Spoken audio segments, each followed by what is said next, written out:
దవడలు అంటే పై దవడ, కింద దవడ 2 మాక్సిలా మాండిబుల్ అంటాం. దాంట్లోనే మనకి పళ్ళుంటాయి. సో, జనరలీ మన ఒపీనియన్ ఏంటంటే మూతి ముందుకున్న, వెనక్కున్న, పళ్ళు ముందుకున్నాయి, పళ్ళు వెనక్కున్నాయి అనుకుంటాం.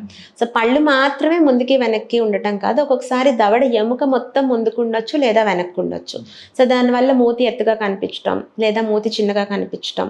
ఇప్పుడు ఫర్ ఎగ్జాంపుల్ మీరు అడిగినట్టు ప్రాబ్లమ్స్ ఎలా ఉంటాయంటే పై దవడ చాలా పెద్దగా ఉందనుకోండి, వాళ్ళకి నోరు మూసుకోలేరు. సో, ఆటోమేటిక్గా వాళ్ళు నోటితో గాలి తీసుకోవటం అలవాటు చేసేసుకుంటూ ఉంటారు. మౌత్ బ్రీదింగ్ చేస్తూ ఉంటారు. దానివలన నోరు ఊరికే పొడారిపోవటం, కొంచెం వాళ్ళకి ఆత్మన్యూన్యత కూడా ఉంటుంది. అలా ఎత్తుగా ఉంది మూతి అని చెప్పేసి.